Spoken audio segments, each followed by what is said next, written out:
열왕기하 10장. 아합의 아들 70명이 사마리아에 있는지라. 예후가 편지들을 써서 사마리아에 보내서 이스라엘 귀족들 곧 장로들과 아합의 여러 아들을 교육하는 자들에게 전하니, 일러스되 너의 주인 아들들이 너희와 함께 있고 또 병거와 말과 견고한 성과 무기가 너희에게 있으니 이 편지가 너희에게 이르거든 너희 주의 아들들 중에서 가장 어질고 정직한 자를 택하여 그의 아버지의 왕좌에 두고 너희 주의 집을 위하여 싸우라 하였더라. 그들이 심히 두려워하여 이르되 두 왕이 그를 당하지 못하였거든 우리가 어찌 당하리요 하고 그 왕궁을 책임지는 자와 그 성읍을 책임지는 자와 장로들과 왕좌를 교육하는 자들이 예후에게 말을 전하여 이르되 우리는 당신의 종이라. 당신이 말하는 모든 것을 우리가 행하고 어떤 사람이든지 왕으로 세우지 아니하리니 당신이 보기에 좋은 대로 행하라 한지라. 예후가 다시 그들에게 편지를 붙이니 일러스되 만일 너희가 내 편이 되어 내 말을 너희가 들으려거든 너희 주의 아들 된 사람들의 머리를 가지고 내일 이맘때에 이스라엘에 이르러 내게 나아오라 하였더라. 왕자 70명이 그 성읍의 귀족들 곧 그들을 양육하는 자들과 함께 있는 중에 편지가 그들에게 이르매 그들이 왕자 70명을 붙잡아 죽이고 그들의 머리를 광주리에 담아 이스라엘 예후에게로 보내니라. 사자가 와서 예후에게 전하여 이르되 그 무리가 왕자들의 머리를 가지고 왔나이다. 이르되 두 무더기로 쌓아 내일 아침까지 문 어귀에 두라 하고 이튿날 아침에 그가 나가서서 뭇 백성에게 이르되 너희는 의롭도다. 나는 내 주를 배반하여 죽였거니와 이 여러 사람을 죽인 자는 누구냐. 그런즉 이제 너희는 알라. 곧 여호와께서 아합의 집에 대하여 하신 말씀은 하나도 땅에 떨어지지 아니하리라. 여호와께서 그의 종 엘리야를 통하여 하신 말씀을 이제 이루셨도다 하니라. 예후가 아합의 집에 속한 이스라엘에 남아있는 자를 다 죽이고 또 그의 귀족들과 신뢰받는 자들과 제사장들을 죽이되 그에게 속한 자를 하나도 생존자를 남기지 아니하였더라. 예후가 일어나서 사마리아로 가더니 도중에 목자가 양털 깎는 집에 이르러 예후가 유다의 왕 아하시아의 형제들을 만나 묻되 너희는 누구냐 하니 대답하되 우리는 아하시아의 형제라. 이제 왕자들과 태후의 아들들에게 문안하러 내려가노라 하는지라. 이르되 사로잡으라 하매 곧 사로잡아 목자가 양털 깎는 집 웅덩이 곁에서 죽이니 42명이 하나도 남지 아니하였더라. 예후가 거기에서 떠나가다가 자기를 맞이하러 오는 레갑의 아들 여호나답을 만난지라. 그의 안부를 묻고 그에게 이르되 네 마음이 네 마음을 향하여 진실함과 같이 네 마음도 진실하냐 하니 여호나답이 대답하되 그러하니이다. 이르되 그러면 나와 손을 잡자. 손을 잡으니 예후가 끌어 병거에 올리며 이르되 나와 함께 가서 여호와를 위한 나의 열심을 보라 하고 이에 자기 병거에 태우고 사마리아에 이르러 거기에 남아있는 바 아합에게 속한 자들을 죽여 진멸하였으니 여호와께서 엘리야에게 이르신 말씀과 같이 되었더라. 예후가 뭇 백성을 모으고 그들에게 이르되 아합은 바알을 조금 섬겼으나 예후는 많이 섬기리라.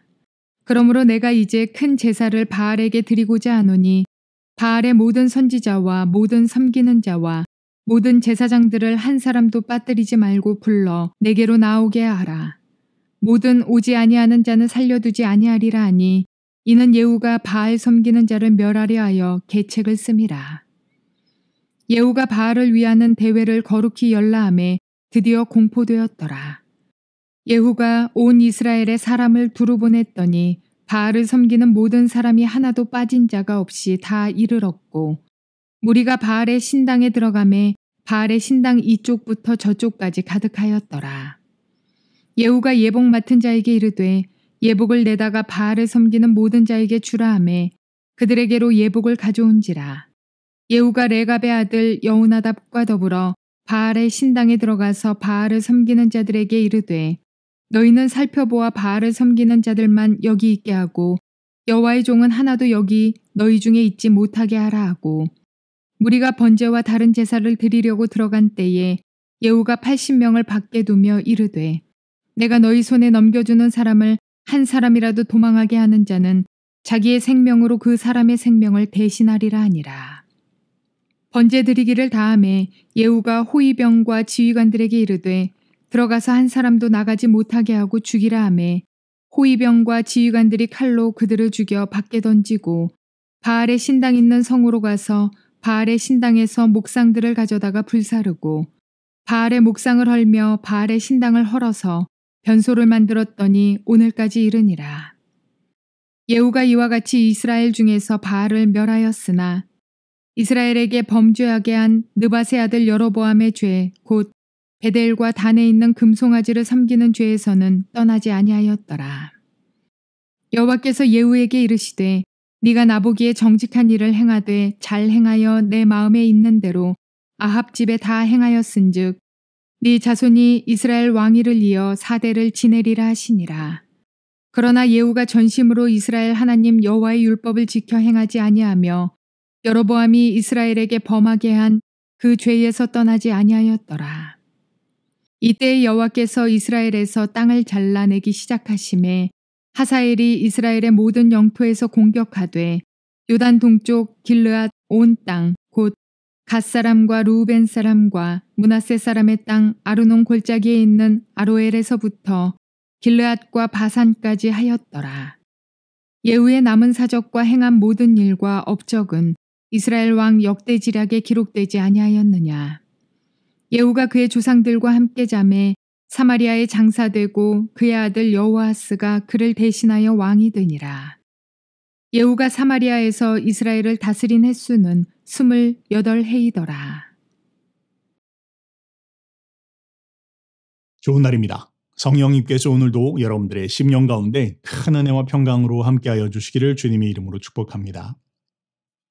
오늘 저는 여러분들과 함께 열왕기하 10장 말씀 함께 살펴볼 텐데요. 오늘 말씀의 제목은 하나님의 말씀은 성취되기 전까지 절대 효력을 잃지 않습니다. 입니다.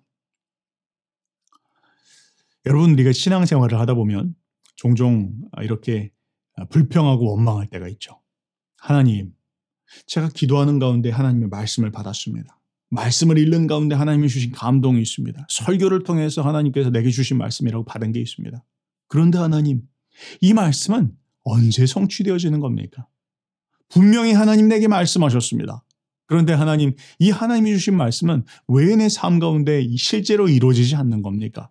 우리는 종종 이렇게 원망하고 불평하면서 끝까지 기도하지 못하고 믿음을 잃어버릴 때가 있습니다. 그런데 여러분, 만약에 여러분 가운데 그런 분들이 계신다면 오늘 이 말씀을 기억하시기 바랍니다. 다시 한번 오늘 말씀의 제목을 한번 읽어볼까요? 오늘 말씀의 제목은 하나님의 말씀은 그 말씀이 성취되어지기 전까지 절대 효력을 잃지 않습니다.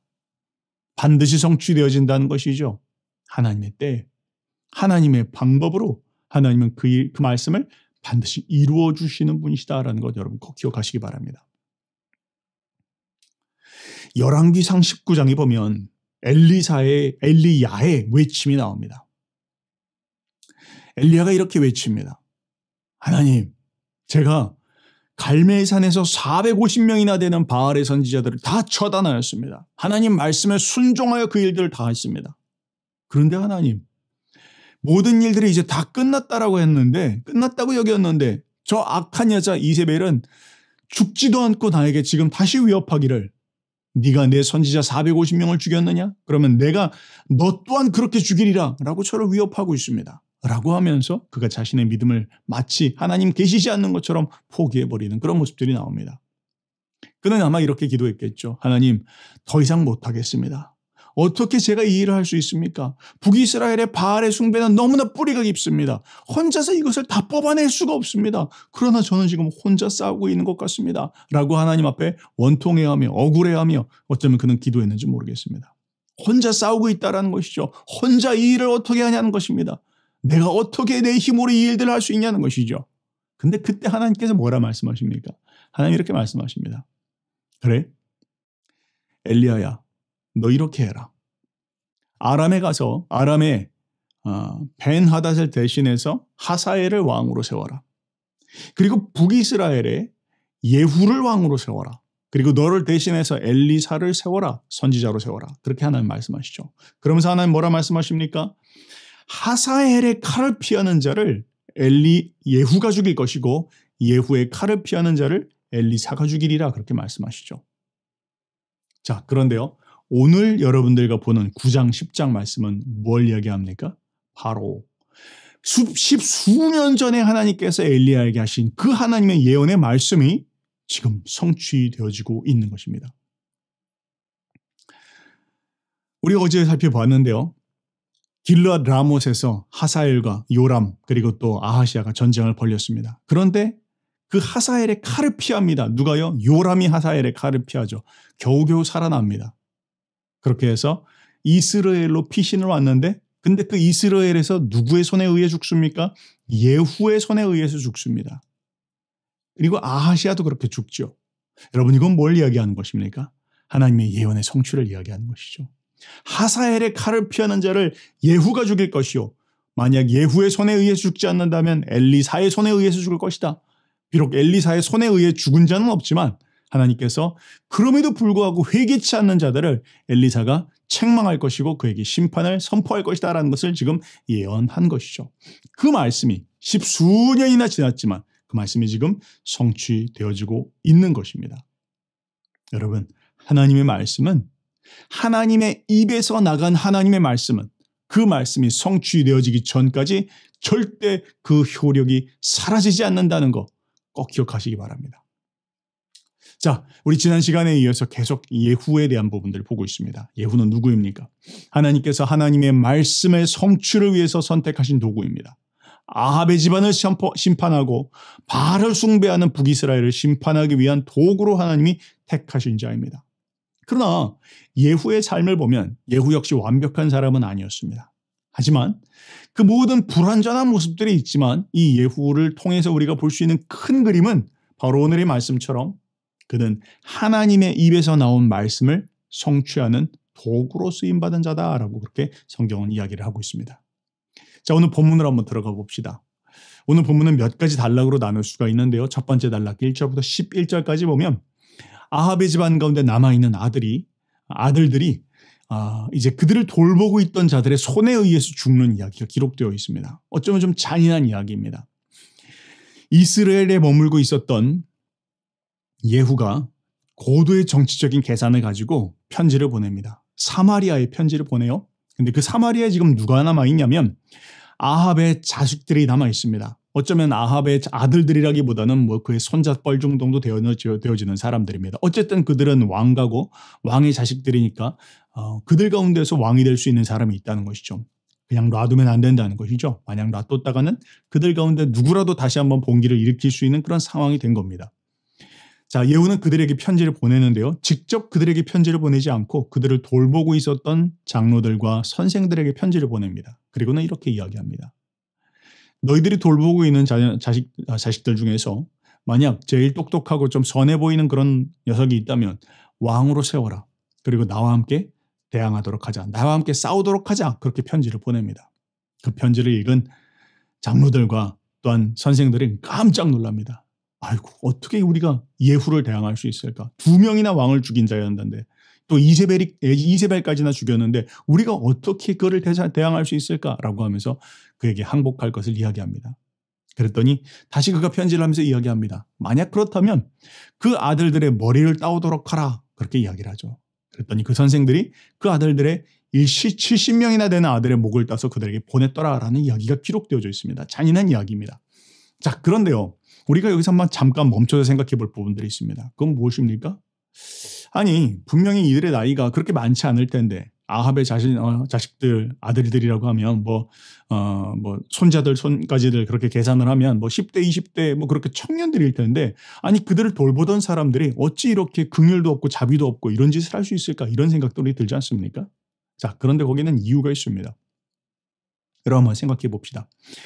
만약에 그 선생들이 이 아이들을 살피고 이들을 돌보고 이들을 살려서 아합의 가문을 이어가는 것이 옳다라고 여긴다면 아마 목숨을 걸고라도 살렸을 것입니다. 그래도 오늘 본문은 뭐라고 이야기하고 있습니까? 그들 가운데에서 아무도 아합 왕가를 지키겠다라고 나서는 자가 없었다라는 것입니다. 이건 굉장히 중요한 이야기죠. 뭘 이야기하는 것입니까? 그들이 이미 아합과 그의 자식들이, 그의 왕조가 저지르고 있는 모든 악행들에 대해서 이미 혀를 차고 있었다라는 것입니다. 그들의 악이 극에 달하고 있었다는 것이죠. 그리고 그들은 생각했다는 겁니다.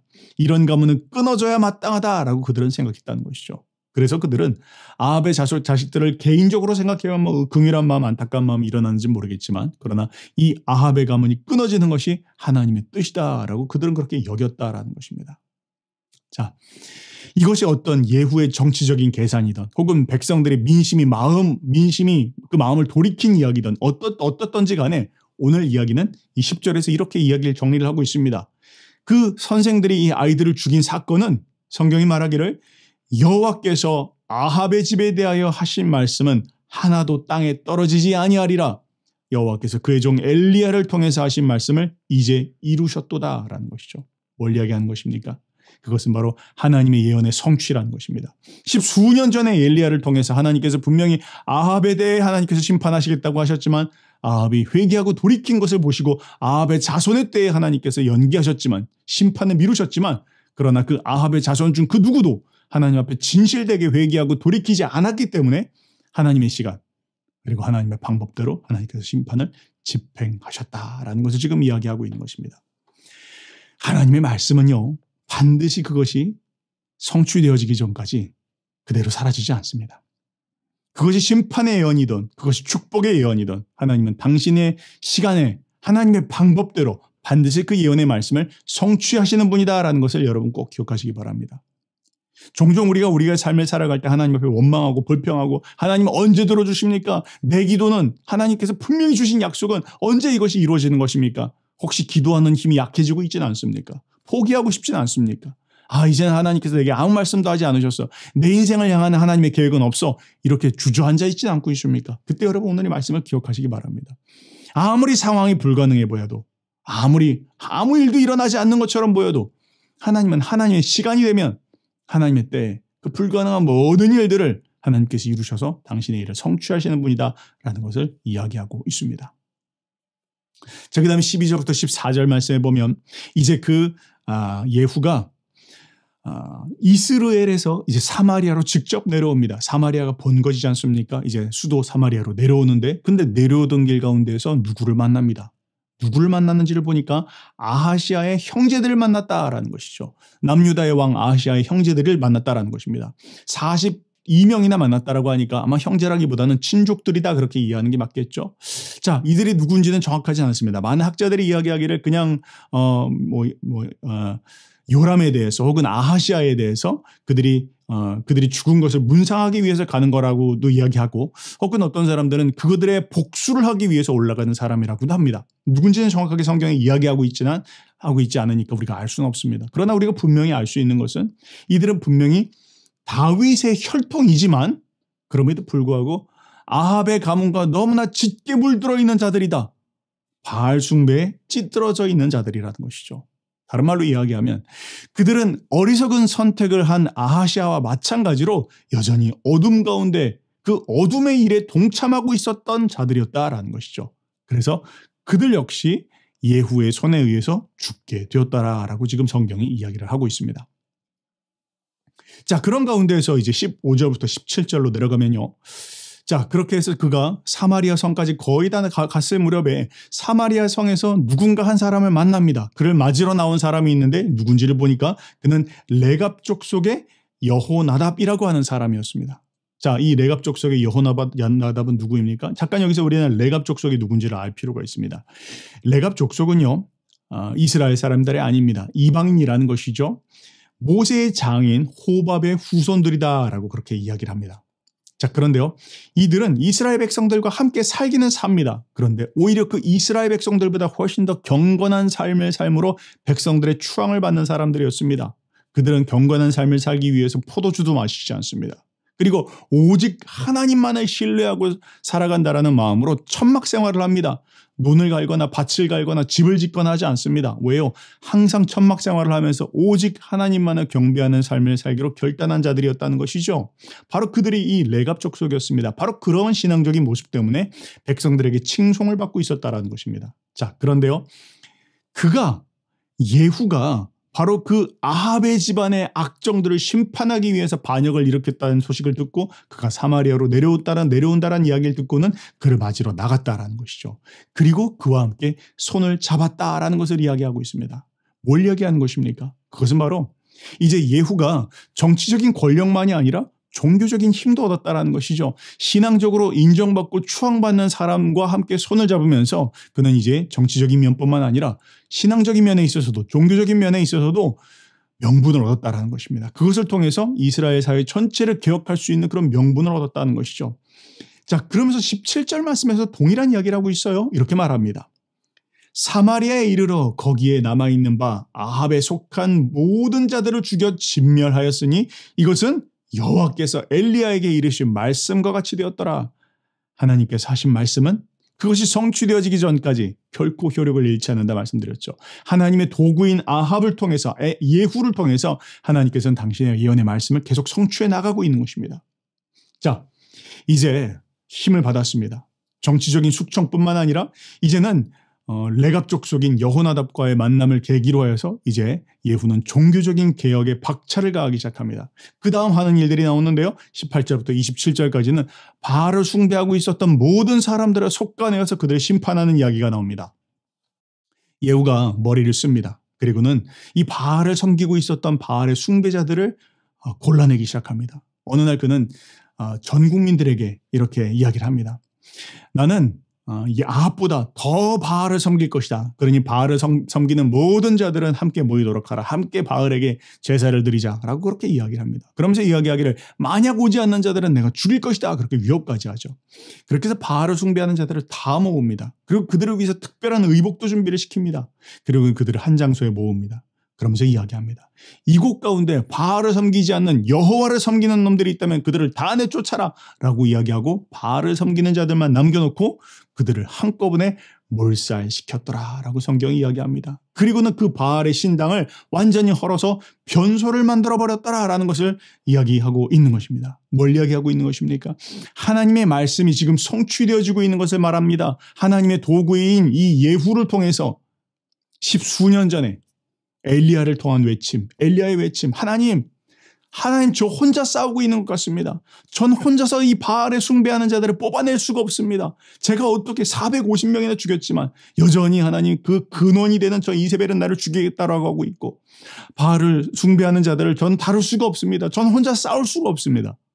엘리야는 그렇게 하나님 앞에 호소하며 좌절하며 어쩌면 눈물을 흘리며 쓰러졌는지 모르겠습니다. 그런데 하나님께서 그에게 약속하셨죠. 예언하셨습니다. 이렇게 되어질 것이다 라고 하나님 말씀하십니다. 그런데 그 일이 지금 이루어지고 있는 것입니다. 바알의 집안에 대한 철저한 심판이 성취되어지고 있는 것이죠. 하사엘의 칼을 피한 자를 예후가 죽일 것이요 예후의 칼을 피한 자들을 엘리사가 죽일 것이다. 그리고 지금 바알을 숭배하는 그 모든 자들이 전국에서 모여서 전부 몰살을 당했다라는 것을 지금 이야기하고 있는 것입니다. 사랑하는 여러분, 하나님은요 반드시 우리의 기도를 들으십니다. 하나님은 우리에게 약속하신 그 하나님의 말씀을 반드시 성취하시는 하나님이십니다. 하나님의 입에서 떨어진 그 하나님의 말씀은 절대로 땅에 떨어지지 않습니다. 그 하나님의 말씀은 하나님의 시간, 하나님의 방법대로 반드시 성취되어진다는 것이죠. 이사야서 55장 11절은 이렇게 말하고 있습니다. 내 입에서 나가는 말도 이와 같이 헛되이 내게로 돌아오지 아니하고 나의 기뻐하는 뜻을 이루며 내가 보낸 일에 형통함이니라. 그렇습니다. 하나님께서 하신 말씀, 하나님께서 우리 개인에게 혹은 하나님께서 이 시대에게 하나님께서 인류의 역사에게 하신 그 하나님의 예언의 말씀은 절대로 땅에 떨어지지 않고 하나님의 방법대로 하나님의 시간에 반드시 성취된다. 꼭 여러분 기억하시기를 바랍니다. 자, 그러나 안타까운 이야기가 붙어 있습니다. 28절, 31절에 보면 이 예후에 대한 두 가지 최종 평가가 기록되어 있는데요. 한 가지 평가는 이것입니다. 30절에요. 여호와께서 예후에게 이르시되 내가 나보기에 정직한 일을 행하되 잘 행하여 내 마음에 있는 대로 아합의 집에 다 행하였은즉 내 자손이 이스라엘 왕위를 이어 4대를 지나리라. 하나님께서 예후를 칭찬하시고 그가 하나님의 마음에 있는 기뻐하는 뜻을 이뤘다는 것이죠. 아합의 집안에 대한 심판과 바알을 척결한 것들, 하나님 너무 기뻐하시는 일을 성취하였습니다. 그러나 그에 대해서 한 가지가 덧붙여 이야기되어지고 있습니다. 31절 말씀해 보니까 그러나 예후가 전심으로 이스라엘 하나님 여호와의 율법을 지켜 행하지 아니하며 여로보암이 이스라엘에게 범하게 한 그 죄에서 떠나지 아니하였더라. 뭘 이야기하는 것입니까? 그가 하나님의 공의의 시행자로서 정치개혁도 하고 종교개혁도 하고 그 큰 일을 하였지만 그러나 그는 그 자신에 대해서 자신이 하나님을 진심으로 섬기고 하나님을 따르고 신정왕국 이스라엘에서 하나님이 진정 왕이십니다. 내가 아닙니다. 라고 하는 그 가장 중요한 정신을 그는 망각하였다라는 것이죠. 신정왕국 이스라엘에서 왕은 하나님의 통치의 대리자입니다. 그가 왕이 아닙니다. 하나님의 통치를 대리하는 자입니다. 이걸 잊어서는 안 됩니다. 안타깝게도 북이스라엘의 모든 왕들은 내가 왕이야. 내가 마음대로 하기를 원해. 라는 그 자신의 자기를 부인하지 못하는 그런 죄 가운데 빠졌다라고 이야기하고 있습니다.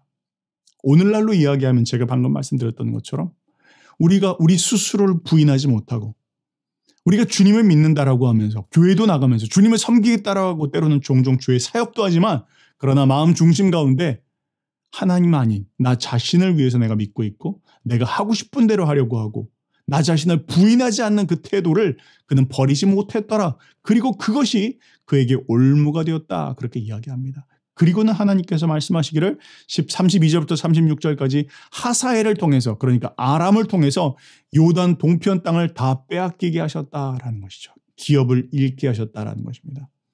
비록 그가 하나님 앞에 충성하여 하나님의 심판을 이루는데 도구로 사용되었기 때문에 하나님께서 그를 축복하시지만 그러나 그의 삶 가운데 큰 하나님의 기업이 떨어져 나가는 자신의 삶 가운데 하나님이 받을 유업을 잃어버리는 이들이 그의 삶 가운데 있었다라는 것을 지금 이야기하고 있는 것입니다. 자, 사랑하는 여러분, 오늘 이 말씀을 통해서 우리가 깨달을 수 있는 중요한 교훈은 무엇입니까? 반복해서 이야기하지만 하나님의 말씀은 절대로 그 하나님의 말씀이 성취되어지기 전까지 효력을 잃지 않습니다. 여러분 그 꼭 믿음을 붙잡으시기 바랍니다. 끝까지 포기하지 말고 하나님의 방법, 하나님의 시간대에 하나님께서 그 뜻을 이루어 주실 것이다라는 것을 신뢰하고 약속을 붙잡고 인내하시기 바랍니다. 포기하지 마시기 바랍니다. 끝까지 기도하시기 바랍니다. 끝까지 주님의 때를 기다리시기 바랍니다. 주님께서 반드시 성취해 주실 것입니다. 그러나 그때 우리 스스로의 신앙을 돌아봅시다. 타락하지 말도록. 또 우리가 겉으로 큰 일을 이룬 것보다 더 중요한 것은 내가 지금 하나님께서 두신 자리에서 하나님께서 두신 그 마음을 품고 정직하게 주님이 가라고 하신 그 길을 가고 있는지 혹은 내가 도중에서 하나님의 뜻을 이루어드리기보다는 내 뜻을 이루기 위해서 지금 살아가고 있는 것은 아닌지 한번 우리 스스로의 모습도 한번 돌아볼 수 있기를 바랍니다. 그렇게 하나님의 약속의 말씀을 붙잡고 승리하시는 저와 여러분 되시기를 주님의 이름으로 축복합니다.